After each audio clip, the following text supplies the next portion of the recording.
Hello everyone, welcome to my channel. कैसे हैं आप सब? आई होप कि आप लोग सब बहुत अच्छे होंगे। तो चैप्टर स्टार्ट करने से पहले हम बताना चाहते हैं कि कल हम लोग पढ़े थे वृद्धि और विकास के बारे में।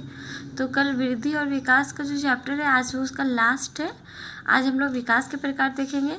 फर्स्ट जो सेशन था उसमें हम आप लोगों को पढ़ाए थे कि वृद्धि और विकास कैसे एक दूसरे से अलग हैं, और सेकंड में हम आपको पढ़ाए थे वृद्धि कितने प्रकार के होते हैं। ठीक है, वृद्धि को कितने भागों में बांटा गया था? वृद्धि को 5 भागों में बांटा गया था। देखे थे आप लोग, भ्रूणावस्था, शेषावस्था, ठीक है, बाल्यावस्था और किशोरावस्था, प्रौढ़ावस्था। आज हम लोग इसी तरह विकास को देखेंगे कि कितने भागों में बांटा गया है।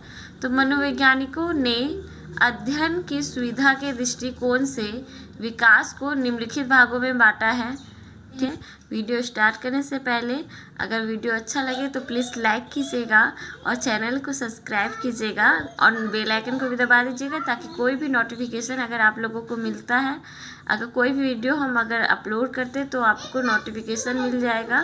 ठीक है, और दूसरा कि टेलीग्राम का लिंक भी डिस्क्रिप्शन बॉक्स में दिया हुआ है, तो प्लीज़ आप लोग जाके टेलीग्राम ज्वाइन कर लीजिए। अगर आप लोग जेटेट और सीटेट का तैयारी कर रहे हैं, आप लोगों का वो जो टेलीग्राम में जो भी क्वेश्चंस वगैरह आएंगे वो बहुत ही हेल्पफुल होंगे एग्ज़ाम के लिए।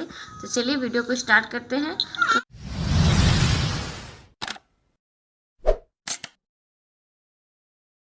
पहला जो है शारीरिक विकास है। तो शारीरिक विकास क्या होता है? शारीरिक विकास बाह्य तौर पे भी होता है और आंतरिक भी होता है। ठीक है, बच्चा जब छोटा होता है तो अपने किसी भी कार्य को नहीं कर सकता है, वो सारे कार्यों के लिए माता पिता पर निर्भर रहता है। ठीक है, लेकिन जैसे जैसे वो बड़ा होते जाता है, ठीक है, जैसे जैसे बच्चा बड़ा होते जाता है तो क्या होता है कि वो अपने कार्यों को धीरे धीरे धीरे धीरे करने लगता है। ठीक है, आनुवांशिक गुणों का प्रभाव। तो आनुवांशिक गुणों का प्रभाव जो बच्चे के शारीरिक विकास पर क्या होता है, आनुवांशिक गुणों का प्रभाव बहुत अधिक होता है। ठीक है, इसके अतिरिक्त उसके परिवेश का, उसके वातावरण का भी उस पर बहुत प्रभाव पड़ता है। जिस तरह का उसका वातावरण मिलेगा, जिस तरह की उसकी आनुवंशिकता होगी, वो बच्चे के विकास में बहुत महत्वपूर्ण भूमिका अदा करती है। ठीक है, विकास मानसिक विकास में क्या आता है? बच्चे का कल्पना करना, स्मरण करना, निर्णय करना, तर्क करना। ठीक है, ये सारी चीज़ें किस में आती है? मानसिक विकास में आते हैं। ठीक है, आयु बढ़ने के साथ साथ ही बालक का मानसिक विकास भी होते रहता है। बालक जब छोटा होता है तो उनका मानसिक विकास कम होता है, और जब बालक बड़ा होता है तब उनका मानसिक विकास ज़्यादा होने लगता है। मानसिक वृद्धि के आधार पर ही पाठ्य पुस्तक तथा पाठ्यक्रम का निर्माण करना चाहिए, क्योंकि पाठ्य पुस्तक और पाठ्यक्रम का निर्माण बालकों के आयु के आधार पर ही होगा और उनकी योग्यता मानसिक वृद्धि के आधार पर ही होगा, तभी वो पाठ्य पुस्तक भी सफल होगा और पाठ्यक्रम भी सफल होगा। क्योंकि बालक का जो मानसिक होता है, मानसिक स्थिति जिस प्रकार की होगी उसी प्रकार का पाठ्यक्रम देना चाहिए। क्लास 2 के बच्चे के आधार पर जिस तरह का पाठ्यक्रम अपनाना चाहिए उसी तरह का अपनाना चाहिए। अगर उससे ज़्यादा हम लोग दे देते हैं, ठीक है, 2 क्लास के बच्चे को 3 क्लास का दे देंगे तो उन पे वो बोझ जैसा लगे, वो कभी भी पढ़ना नहीं चाहेगा, उसके लिए पढ़ाई क्या हो जाएगा? बोझ हो जाएगा। ठीक है, उसके लिए पढ़ाई बोझ हो जाएगा। अब है जो हमारा नेक्स्ट पॉइंट, वो है सांवेगिक विकास। हंसते हैं, रोते हैं, ठीक है, कभी क्रोध करते हैं, घृणा करते हैं, ये सारी चीज़ें जो है वो संवेग कहलाते हैं। ठीक है, तो संवेग के बिना क्या होता है? मनुष्य जो होता है मनुष्य नहीं होता। ये बहुत ही अत्यधिक महत्वपूर्ण विकास है। ठीक है, पारिवारिक वातावरण इसका विशेष प्रभाव पड़ता है। परिवार में एक बच्चा को किस तरह का परिवेश मिल रहा है, इसके इमोशन के लिए बहुत ही इम्पोर्टेंट प्रभाव है, बहुत ही ज़्यादा। क्यों? क्योंकि अगर पारिवारिक माहौल अगर ख़राब रहता है तो बच्चा चिड़चिड़ा हो जाता है। ठीक है, अगर माँ बाप अधिक गुस्सा करते हैं तो बालक भी अधिक गुस्सा करने लगता है। जिस तरह अगर बहुत ज़्यादा स्ट्रिक्ट है किसके पेरेंट तो उनमें भय उत्पन्न हो जाता है अधिक, हर बात पे वो डर जाता है, बाहर टीचर से भी डरने लगता है।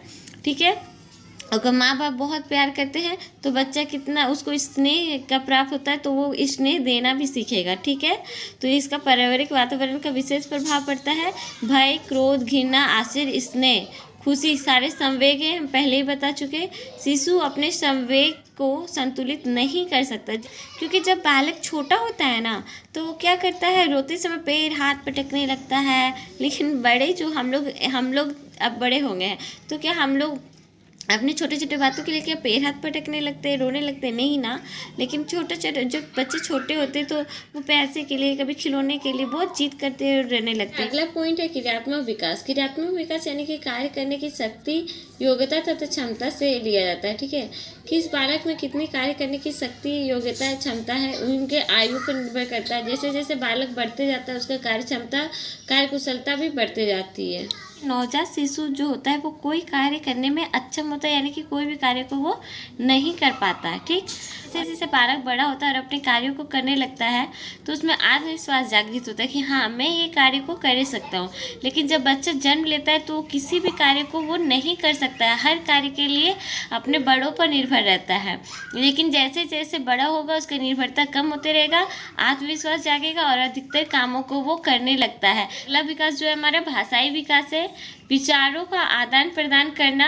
भाषा का तात्पर्य क्या है? हम अपने विचारों को आदान प्रदान करते, एक दूसरे को बताते हैं। किसके माध्यम से? भाषा के माध्यम से। भाषा वो माध्यम है जिससे हम लोग अपने विचारों को किसी को प्रदान करते हैं, बताते हैं, कहते हैं। ठीक है, 6 माह से 1 वर्ष का जो बालक होता है कुछ शब्दों को बोल पाता है। ठीक है, 6 माह से 1 वर्ष के बालक कुछ शब्दों को बोल पाता है। 3 वर्ष के जो बालक होते हैं कुछ वाक्यों को बोल पाते हैं। 15 से 16 वर्ष के आयु का बालक क्या करने लगता है? बहुत सारे शब्दों की उनमें समझ हो जाती है और लंबी कविताएं, लंबी कहानियां बता सकता है, याद कर सकता है। ठीक है, अब हमारा अगला विकास जो है वो सामाजिक विकास है।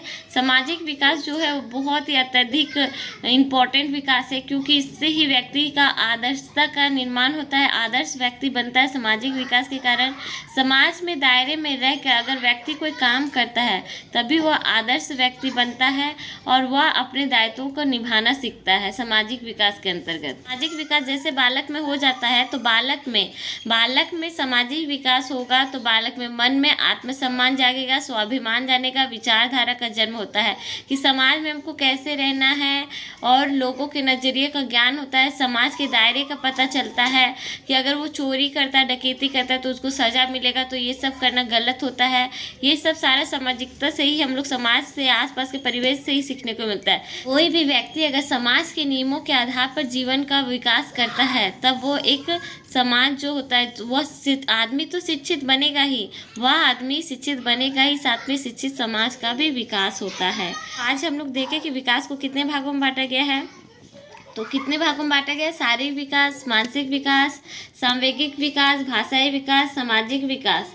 ठीक है, विकास को कितने भागों में बांटा गया है? 6 भागों में बांटा गया है और एक है क्रियात्मक विकास। ठीक है, तो हम लोग 6 भागों को अच्छे से याद रखिएगा और आई होप कि ये वीडियो आप लोगों के लिए हेल्पफुल रहेगा। इस चैप्टर जो 3 वीडियो है, ये तीनों वीडियो से 5 से 6 नंबर के क्वेश्चन पूछे जाते हैं, तो प्लीज़ आप लोग ध्यान से देखिए। वीडियो अगर अच्छा लगे तो प्लीज़ लाइक कीजिए, बेल आइकन को दबा दीजिएगा और टेलीग्राम का नीचे जो लिंक है प्लीज़ टेलीग्राम को ज्वाइन कर लीजिए। टेलीग्राम आप लोगों के लिए बहुत हेल्पफुल होगा जेटेट और सीटेट का तैयारी के लिए। Thank you.